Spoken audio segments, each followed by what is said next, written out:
Sir madam তো ভেতরে নেই।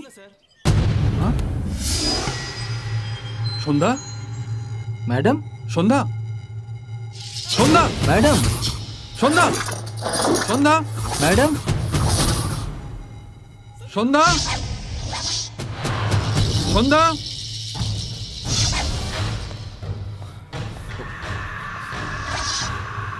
সন্ধ্যা, ম্যাডাম, সন্ধ্যা, সন্ধ্যা, ম্যাডাম, সন্ধ্যা,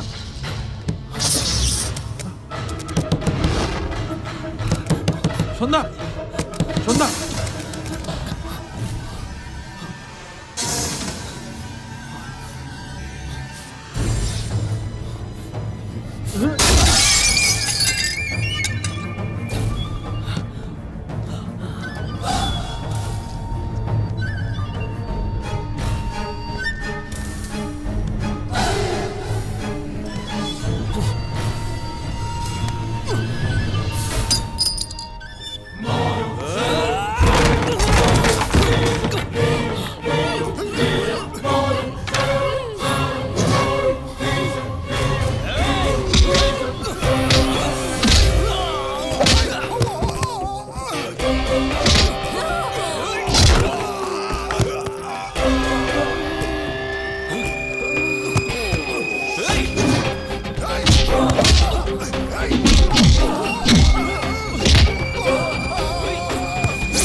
রবিচন্দ্রন স্যার, একটা অ্যাম্বুলেন্স এমনি দাঁড়িয়ে আছে কোথায়?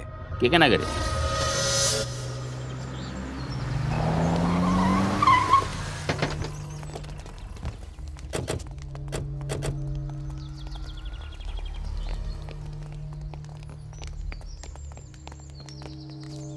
গাড়ি চেক করো।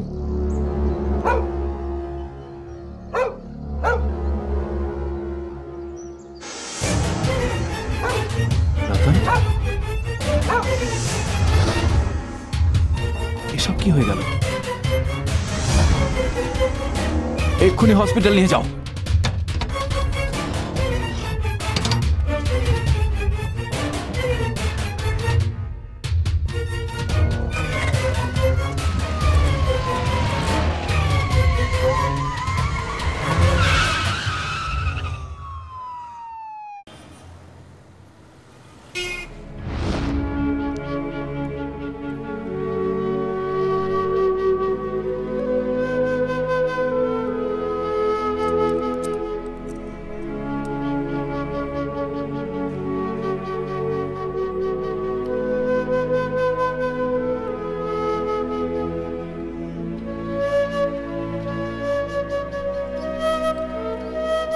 সিস্টার, স্ক্যান করতে হবে, ব্লাড টেস্টও করতে হবে, আর ইসিজি দেখার পরই বলবো কি টেস্ট করতে হবে।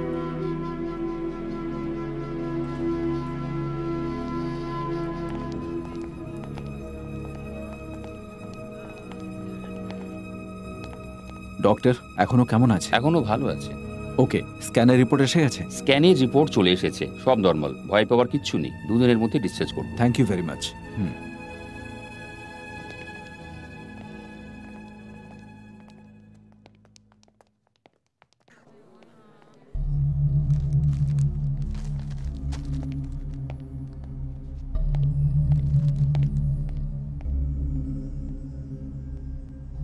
আসছি স্যার। ওকে, স্যার ড্রেস ভেতরে রেখে দাও।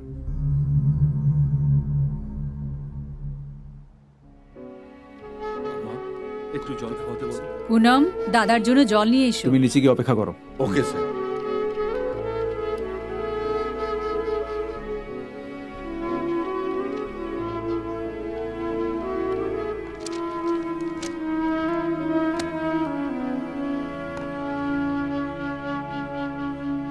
আরে, এই ছেলেটা চিকিৎসা তোমরা হসপিটালে করালে ভালো করতে, ওকে বাড়ি কেন নিয়ে এলে? গণেশ, এই অবস্থায় রতনকে ডিস্টার্ব করো না। ওকে আমরা হসপিটালে রাখতে পারতাম না। ওকে আমরা জানি না, ও ঠিক হয়ে গেলে আমরা হয়তো কিছু জানতে পারবো। হ্যাঁ স্যার, একদম ঠিক কথা বলেছেন। তার ওপরও কোদাই কানালের, ওর সাহায্যে আমরা সন্ধ্যার খোঁজ পেতে পারি। সন্ধ্যার বাড়ির লোকদের উত্তর দিতে হবে। এখন তুমি কি করবে? কি উত্তর দেবে তুমি? সন্ধ্যার বাড়ির লোকেদের ক্ষেত্রে আমরা এখনো কোদাই কানাল থেকে ফেরত আসি। ওটা ছোট শাশুড়ি মা সামলে নেবেন প্লিজ। আর ডিপার্টমেন্টের ব্যাপারটা আপনাকে সামলাতে হবে। সমাজ জানতে পারলো না সেটা তবু ঠিক আছে, কিন্তু বাবা মা জানতে পারবেন না, এটা কি ঠিক? এই ব্যাপারে তুমি নিজে একটু ভেবে দেখো বাবা জীবন। সতীশ কুমারকে অ্যারেস্ট করার সাথে সাথেই 2টো মেয়ের খুন হয়ে গেল। Something is wrong. আমি ভেবেছিলাম ও একটা চারা গাছ, কিন্তু এখন তো মনে হচ্ছে ও অশ্বত্থ গাছ। ওর শেকড় অনেক দূর পর্যন্ত। ও নিজের মতো অনেক লোককে তৈরি করে ফেলেছে। এত কিছু হওয়ার পর যদি আমরা চুপ থাকি, তাহলে বাড়িতে যে মহিলারা আছে তারা সম্মানের সাথে বাঁচবে কিনা তার গ্যারান্টি আমরা দিতে পারবো না। বদমাশরা কখনকে তাদের ছিঁড়ে খাবে তার সম্বন্ধে আমরা কিছু জানতে পারবো না স্যার। ওকে রতন, আমি ডিজিপির সাথে কথা বলে তোমাকে জানাচ্ছি। স্যার, এবার অফিসিয়ালি নয়, আনঅফিসিয়ালি কাজ করতে হবে। এটা আমি আমার নিজের ক্ষতির জন্য বলছি না স্যার। আমি বুঝতে পারছি রতন, এরকম ঘটনা যেন অন্যের সাথে না ঘটে। আপনি যদি আমাকে একটা ছোট্ট সাহায্য করেন তাহলেই অনেক। ওকে।